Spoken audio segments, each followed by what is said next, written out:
Dambuster Studios have made it abundantly clear that Dead Island 2's main priority is zombie-focused combat, none of this human-on-human drama, so with that in mind, let's prepare to face the horde of the undead by taking a look at every single zombie type in Dead Island 2 and discuss how to deal with them, what weapons to use, and all that good stuff. Dead Island 2 zombies are split into 3 tiers: Infected, Apex, and Variant. The Infected tier contains all the usual suspects. You've got your Shamblers, which are your typical Walking Dead style zombie. They're old, they're slow, and they're the weakest enemies in the game. You can pretty much just use these guys for target practice. The next step up from there would be the Walkers, which are the most common type of zombie that you'll encounter. They're a little bit faster and stronger than the Shamblers, but they come in many different varieties. You've got Firefighters, Riot Police, and Hazmat Dudes, and I'm sure there's lots of other ones as well. And this does switch things up a little bit, because, for instance, Riot Gear Walkers have higher physical damage resistance, while Hazmat Zombies have a massive gas tank that you can use to your advantage. Regardless of which ones you encounter, you'll usually find Walkers in groups or clusters of zombies, so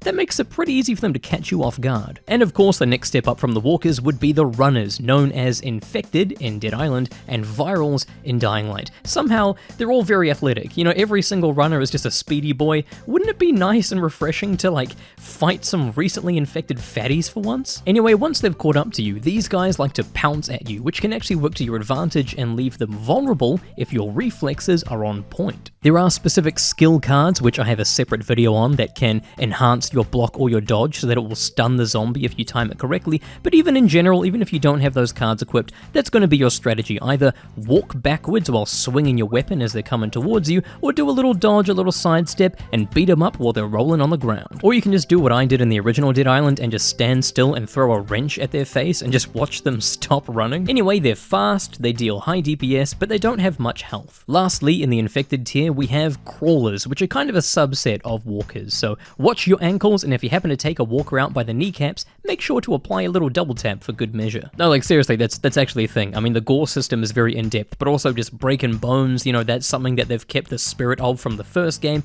and if you kneecap a walker, there's a pretty good chance you're going to turn them into a Crawler, so do keep an eye out. Now, let's take a look at the Apex tier, and as you can probably guess, these guys are the mini-bosses of Dead Island 2. First up, you probably saw this one coming a mile away, we've got the classic big slow guy, the Crusher, better known as the Thug in Dead Island 1, and the Goon in Dying Light. Now, while they do like to just generally swing their arms and windmill their way through opponents, of course, their signature move is a massive ground pound, which you can easily avoid by just jumping at the correct time. These guys, as you would expect, have a bunch of health, so you're probably going to want to take your time bobbing and weaving while you chip away at his HP, and make sure that you target his arms specifically, and either break his limbs with a blunt object, or just cut them clean off. Floaters are back from the first game, but this time they're known as Slobbers. These guys spit poison projectiles at you that slow you down and drain your health over time, and they also puke huge puddles of that same poison on the ground, so you may have to end up just backing up and taking them out from a distance if they surround themselves with vomit. Screamers have unfortunately made a return from Dead Island Riptide, and they're still as annoying as ever,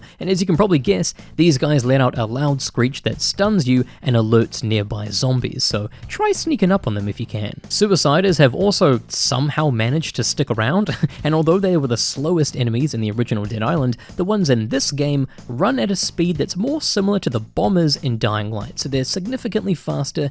Keep your distance, just detonate them with a ranged attack, especially when they're standing around other zombies. At that point, they're pretty much just walking propane tanks that you can use to take down other bosses. And lastly, in the Apex tier, we have by far the most terrifying zombie, the Butcher. Just like in the previous games, these guys have the speed of runners, the strength of crushers, and the ungodly ability to heal themselves if you give them a chance to. The moment you see this dude run away to nearby corpses to start feasting on them and heal himself, that is your chance to interrupt him and deal big damage. But yeah, fighting these dudes is gonna suck. I mean, just look at their sharpened bones they've got for arms. And if that wasn't bad enough, first of all, some of them are dressed like clowns, like there is an actual boss called Butcher the Clown, so sucks for you if you hate clowns, and also it sucks for you if you hate spiders, because people who have played this game early have mentioned that some of the moves they do are kind of spider-like, so Yeah, have fun with that. Lastly, there's the variant tier, which are basically just spicy zombies. No,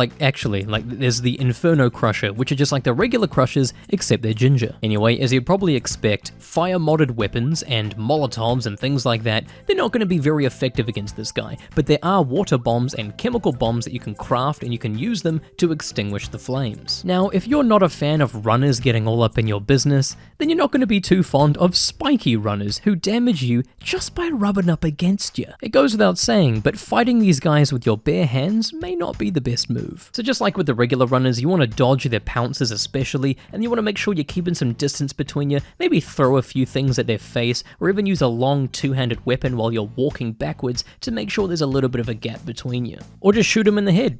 There are guns in this game. I don't know if I mentioned, yeah, there are guns. We'll get into the weapons in a moment, but just pop them in the head. Once you've taken care of one of those spiky boys, you may take a moment to just catch your breath while a walker slowly approaches you, just an innocent little walker, until you find out that it's a Grenadier walker.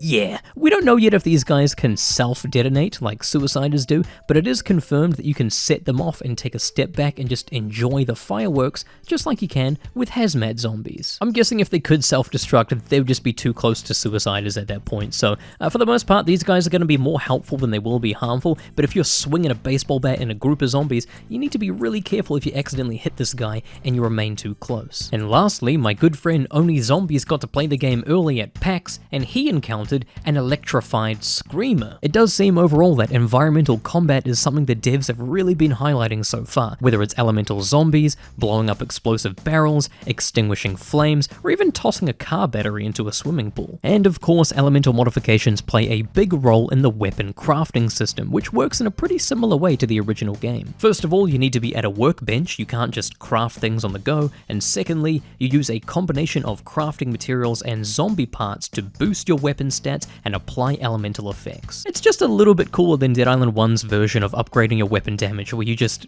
used money. Of course, the actual elemental mods were awesome in the original game and they look like they're going to be pretty sweet in this one as well. It seems like each weapon has a main slot for the elemental mod where you can convert your weapon's melee damage to fire damage, shock damage, etc., or just straight up boost your physical damage. And then rather than just that generic upgrading your damage with a money system I just mentioned, you've got perk slots which give cool passive effects like increasing critical damage, limb damage, durability, toughness, giving a chance to heal the player, the ability for elemental effects to spread to nearby zombies and deal AoE damage, an AoE explosion from knocking down zombies. They're kind of like skill cards, but for weapons. There's also a slot for fixed perks, which I guess implies that the other perks can be swapped out. And yes, elemental modifications for firearms have returned. Just like the original game, when a melee weapon breaks, you can repair it an infinite amount of times, so you don't have to worry about losing it. And personally, I'm a big fan of this approach, and I do appreciate that Dead Island 2 doesn't want to waste your time with farming materials. Like with the curveball items, which are the consumables that you can throw, like Molotov cocktails.